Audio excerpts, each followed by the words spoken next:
17 ডিসেম্বরের আগ পর্যন্ত, এবং রাষ্ট্রীয়ভাবে সরকারি উদ্যোগেও এটা একটা সিদ্ধান্ত ছিল যে মীমাংসা হবে। কিন্তু এর মধ্য দিয়েই সরকারি সকল আয়োজন, সকল আলোচনার দুয়ার রুদ্ধ করে দিয়ে রাতের অন্ধকারে হামলা চালিয়ে আমাদের 3 জন ভাইকে হত্যা করা হলো। এখন সেই রক্তের উপর দিয়ে আমরা কিভাবে তাদের সাথে আলোচনায় যেতে পারি? এই জন্য আমরা বলছি বারবারই যে আলোচনার জন্যই তো আমরাই উদ্যোগ নিয়েছিলাম এবং আমরা এখন আলোচনা চাই। কিন্তু কথা হলো যে হত্যাকাণ্ডের বিচার তো করতে হবে। হত্যাকাণ্ডের বিচার না করলে বারবার একই ঘটনা ঘটছে। 2018 সালে 5,000 লোক সেখানে আহত হয়েছে, সেখানে প্রাণহানি ঘটেছে। আবারও 2024 সালে একই ঘটনা ঘটলো।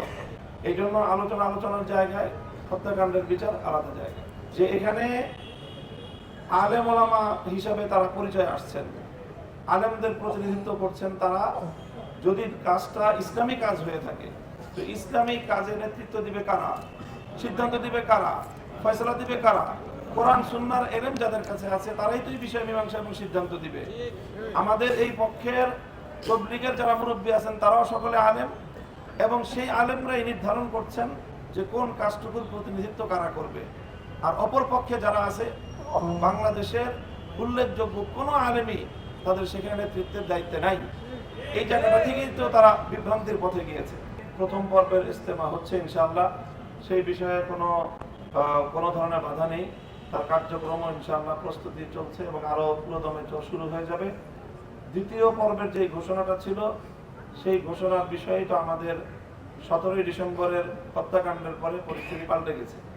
কাজেই 17 তারিখের এই হত্যাকাণ্ডের পরে যাদের হাতে টঙ্গীর ইজতেমার মাঠ সাধারণ নিরীহ মুসল্লিদের রক্তে রঞ্জিত হয়েছে, তাদের আসলে সেখানে ইজতেমা করার নৈতিক কোনো অধিকার থাকে না। তারা তাদের পক্ষের কথা বলবে, এই পক্ষের প্রতিনিধিত্ব কারা করবে সেটা তারা বলে দিবে না।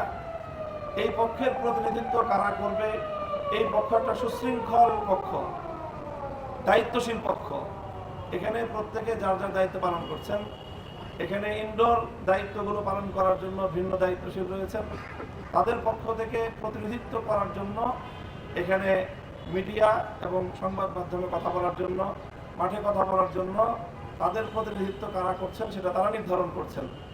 কাজেই এই কথাটা সম্পূর্ণই অমূলক এবং অযৌক্তিক একটি কথা যে অপর পক্ষ তারা আলোচনার জন্য এই পক্ষের প্রতিনিধি ঠিক করে দিবে, সেটা তো কোনো যুক্তি থাকতে পারে না। এখানে তবলিগ জামাত আগাগোড়াই এটা ধর্মপ্রাণ সকল আলেম ওলামা মুসলমানদের কাজ। তো যদি ধর্মীয় কাজ হয়ে থাকে, তো ধর্মবেত্তাদেরকে আপনি মাইনাস করে বাদ দিয়ে তারপরে আপনি ধর্মীয় কাজ করতে চান, এটাই তো একটা বিভ্রান্তি। এই বিভ্রান্তি তো আমরা সমাধান এবং এই বিভ্রান্তি তো আমরা সংশোধন করতে চাই।